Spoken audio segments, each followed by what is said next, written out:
J'appelle tous les Français, quels qu'ils soient, où qu'ils soient. Non, rien, j'aime pas les journalistes, j'aime pas répondre aux questions. Ça me gonfle, ok ? J'ai été très choqué, je le répète. D'un coup, vous dérapez dans la fureur. Je vous demande de vous arrêter. Je souhaite que chacun se reprenne. Aujourd'hui, Dubiscuit se penche sur l'histoire de la presse et l'utilisation des archives. Bonjour Martin. Salut Rémi. La séquence médiatique de la semaine nous fera revivre cette période entre presse censurée et une presse autorisée ou une presse de résistance. Nous verrons qu'informer en temps de guerre n'est pas si simple que ça et que de nombreux grands titres de l'après-guerre sont des journaux issus des mouvements de résistance.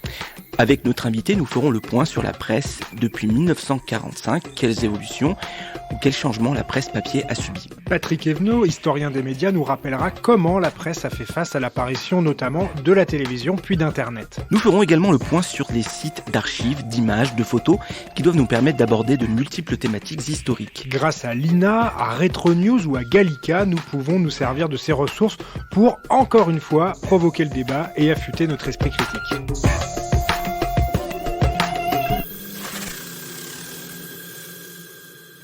La débâcle militaire française de juin 1940 jette des milliers de personnes sur les routes. Les principaux journaux cessent de paraître dans la capitale et essayent de s'organiser une nouvelle vie, principalement à partir de Lyon. La ville est en zone libre, les Allemands ne s'y trouvent donc pas, et elle n'est loin ni de Vichy ni de la Suisse. Mais les journaux de ces lendemains de défaite ne ressemblent guère à leurs prédécesseurs. Comme nous venons de l'entendre dans ce documentaire de 1996, Le plomb, l'encre et la liberté, presse clandestine sous l'occupation, la situation de la presse après la défaite française est très compliquée. Oui, dans ce film de Jean-Paul Le Besson qui date de 96, on retrouve les différents acteurs qui ont commencé à créer ces premiers journaux, ces premières feuilles. Il y a des journaux qui vont disparaître tout d'abord, il y en a d'autres qui vont se saborder automatiquement pour ne pas avoir à collaborer ou à subir la censure et les pressions allemandes, et puis d'autres vont collaborer de plein pied, entrer dans cette collaboration. C'est aussi à ce moment-là que certains vont commencer à créer autour de ces titres, de ces feuilles, les premiers réseaux de résistance. Alors ces journaux, c'est quand même un bien grand mot, c'est simplement d'abord des feuilles simples qu'on recopie, qu'on copie, mais ça permet de structurer les premiers réseaux de résistance. Et puis dans la bataille de l'information que vont se livrer le régime de Vichy, les occupants allemands et les résistants, il y a des premiers grands noms qui apparaissent, des grands titres qui vont naître, certains qui vont disparaître après seulement quelques numéros victimes d'une féroce répression. Peux-tu nous citer quelques-uns de ces titres qui feront le bonheur des lecteurs une fois la France libérée ? Alors on peut prendre l'exemple de Libération. Attention, Libération c'est le plus diffusé, journal clandestin le plus diffusé pendant la guerre, mais c'est pas du tout le Libération de notre époque. Il y a aussi des titres comme Franc-Tireur, La Marseillaise, Combat ou encore Témoignages chrétiens.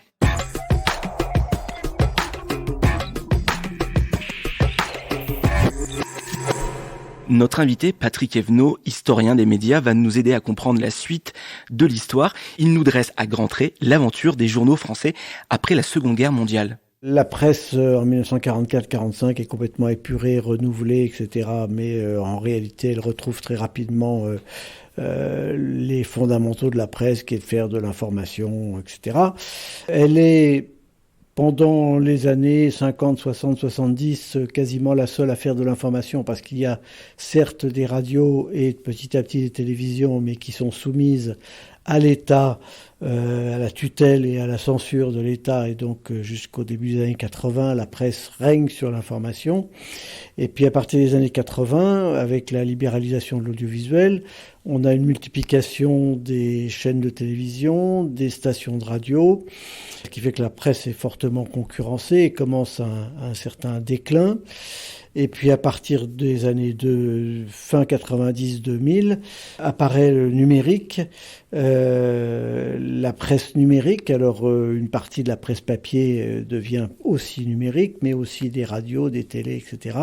Et puis il y a ce qu'on appelle des pure players, comme on dit, c'est-à-dire des sites internet d'information qui se créent aussi directement.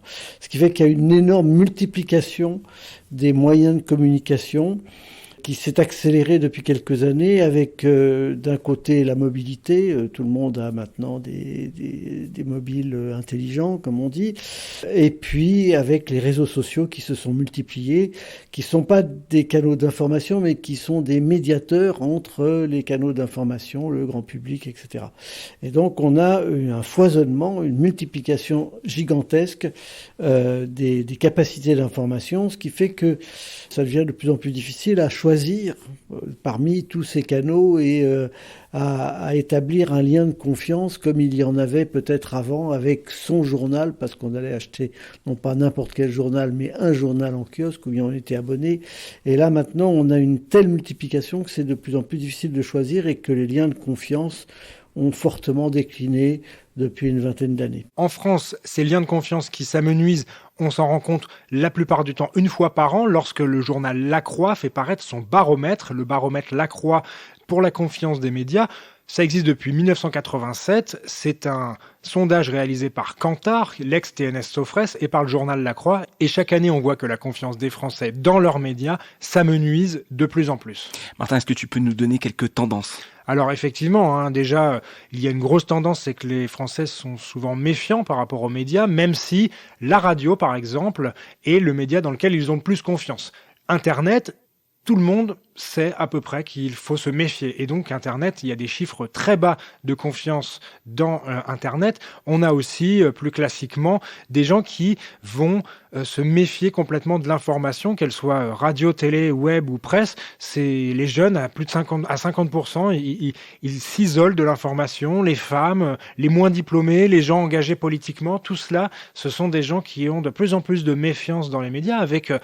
pour certains, d'excellentes raisons, une critique des médias qui n'est pas assez faite. En tout cas, plus de 70% des personnes interrogées dans ce sondage n'ont pas trouvé un véritable changement depuis ce qu'on a appelé la crise des Gilets jaunes et ces manifestations où parfois des journalistes étaient pris à partie verbalement mais aussi physiquement. C'est ça qui est le plus compliqué, c'est que il n'y a pas l'air d'avoir d'amélioration pour l'instant du côté du public et surtout du côté des solutions proposées par ces professionnels. Avec Patrick Evenot, vous êtes aussi revenu sur la transformation numérique de la presse et des médias. Oui, par exemple, si on prend la PQR, on l'a vu, Patrick Evenot évoquait l'arrivée d'Internet, l'arrivée du numérique en PQR, en presse quotidienne régionale. Eh bien, ça se matérialise dès septembre 95. Les DNA, les dernières nouvelles d'Alsace, vont avoir un site web. Quelques mois plus tard, en mai 96, c'est Sud-Ouest qui va avoir son propre site web.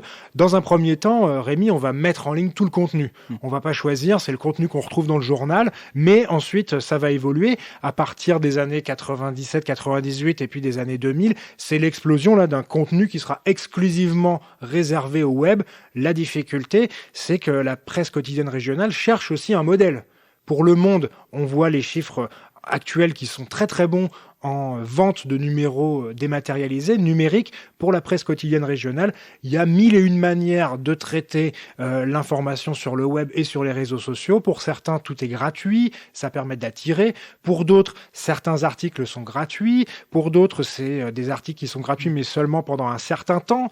Donc, on n'a pas encore véritablement trouvé le modèle. En presse quotidienne régionale, la difficulté, c'est que la publicité, elle est peu présente sur le web. Ça ne marche pas trop. On constate que ça marche quand même beaucoup mieux dans l'édition papier que sur le web. Donc, on est quand même en train de réfléchir. Il y a un certain nombre de groupes, Sud-Ouest, Ouest-France, le groupe Centre-France, qui ont créé des unités, des labos, des endroits, des services dans lesquels on va réfléchir en termes d'innovation, comment on peut s'appuyer sur nos lecteurs pour faire du crowdsourcing. Par exemple, aller chercher des informations grâce à tous les lecteurs pour traiter plusieurs milliers de données. Comment on peut essayer de dialoguer avec eux par Messenger ou par des messageries qui seraient dédiées. Il y a pas mal de choses qui sont en train d'évoluer. Il y en a, ça se plante, ça ne marche pas, ce sont des expériences malheureuses. Et puis, il y en a qui sont peut-être les futurs modèles pour l'ensemble de la presse quotidienne régionale. Patrick Evenot a tenu à souligner la trop grande importance prise par les grandes plateformes et les infomédiaires qui brouillent les pistes. Le problème, ce sont les plateformes et les infos, ce qu'on pourrait appeler les infomédiaires. Les plateformes qui...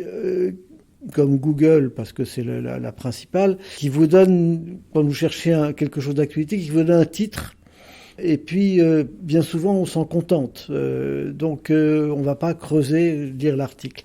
Et puis, ce qu'on appelle les infomédiaires, c'est-à-dire essentiellement Facebook, Twitter et quelques autres, qui sont abreuvés en partie par des médias professionnels, mais qui sont aussi répercutés par toute une série de gens qui ont droit à la liberté d'expression et qui peuvent dire tout ce qu'ils veulent, y compris des bêtises de temps en temps, mais aussi des choses intéressantes. Et donc, on a une espèce de grand magma informel où il est de plus en plus difficile de se repérer, sauf si on n'a pas quelques bases solides de référence, aussi bien éducatives qu'au niveau de l'information. Le grand magma informel, c'est l'expression utilisée par Patrick Evenot. Quelles sont les pistes étudiées pour renouer les liens avec le lecteur ? Tisser le lien, il y a plusieurs manières de le faire. Alors les médiateurs, il y a eu quelques essais, mais il y a en France 8 ou 9 médiateurs seulement pour l'ensemble des médias. Donc c'est pas suffisant parce que les médiateurs, ils sont d'une certaine manière otages de leurs propres médias. Ils sont là un peu en défense, même si ils essayent de dialoguer avec le public, ils sont un peu en défense de leurs propres médias. Et on a mis en place des comités d'éthique depuis la loi Bloch de 2016, et puis il y en avait eu quelques autres avant, qui est une façon de répondre aussi au public en disant, voyez, on va s'occuper de... Le problème, c'est que là aussi, c'est interne aux médias, et bien souvent, alors il y en a qui font très bien leur travail, je pense à celui de Radio France ou à celui de France Télévisions, et puis il y en a d'autres qui font pas grand-chose, qui se réunissent 2 fois par an pour dire, voilà, c'est très bien, merci, au revoir. Donc, c'est pas suffisant. Un conseil de déontologie, c'est l'une des solutions pour Patrick Evenot. Il s'appelle le Conseil de déontologie journalistique et de médiation. Il vient d'être mis en place, le CDJM. Patrick Evenot en est membre. C'est l'un des grands soutiens de ce projet. Mais il n'y a pas que cette solution. Il y en a plein d'autres. On peut parler de la volonté de certains acteurs de la télé ou de la radio de faire des émissions en public, de proposer des rencontres, des débats, des conférences, des festivals. Le Monde fait ça, Libération fait cela. Il y a aussi toutes ces visites de Radio France, par exemple, des opérations portes ouvertes qui permettent à chacun d'aller voir, regarder ce qui se passe derrière dans les studios, de comprendre un peu mieux le fonctionnement des journalistes et de ce métier au quotidien. Il y a enfin toutes les explications, les vidéos, les making-of, le décryptage du métier. Je pense que ce n'est pas exhaustif. Il y a plein de manières de retisser un peu les liens, mais en tout cas, ça fait partie maintenant des préoccupations des médias. Pour Patrick Evenot, lui, il va revenir sur le rôle de notre sujet, de l'éducation aux médias et à l'information. Il y a d'un côté l'éducation aux médias, c'est-à-dire montrer aux jeunes et aux moins jeunes comment les médias fonctionnent, mais il y a aussi l'éducation à l'information, c'est-à-dire montrer comment fonctionne le système d'information et comment on peut l'améliorer.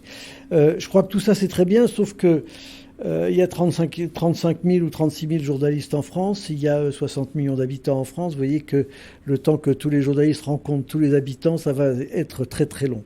Et ça va leur demander beaucoup de travail et ils pourront plus informer. Donc c'est bien, toutes les initiatives sont positives, que ce soit les chartes, les comités éthiques, les médiateurs, les rencontres, je suis tout à fait positif. Je pense que c'est bien aussi d'avoir un système de recours où ce soit le public qui se saisisse.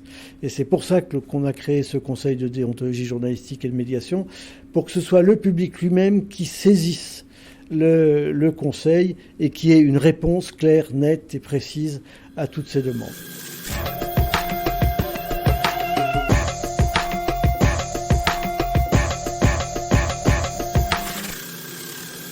Pour conclure ce nouvel épisode du Biscuit, tu voulais revenir, Martin, sur l'utilisation des images d'archives. Alors l'utilisation des images d'archives, Rémi, elle est très intéressante lorsqu'on veut préparer des débats, des rencontres avec le public, avec des adultes, mais aussi avec des enfants, parce que on peut s'appuyer sur ces images pour construire des séquences, faire nos séances, et puis on peut voir aussi l'évolution de la manière dont le journaliste travaille. C'est pas du tout la même chose si on a des photos de la guerre de 14, des films qui sont tirés des actualités françaises de la Seconde Guerre mondiale, ou tout simplement une retransmission en direct d'une première rencontre de football. On parle pas du tout pareil, on n'a pas le même vocabulaire, on n'utilise pas les mêmes angles, les mêmes points de vue, et ça c'est vraiment intéressant pour se pencher sur le passé, voir que il y a une évolution du métier, que on a les journalistes qu'on mérite et qui sont les journalistes issus de la société, du moment où on se trouve, du pays également où on se trouve. Et il y a pas mal d'enseignements à tirer de ces images-là pour la connaissance du monde des médias et du travail des journalistes.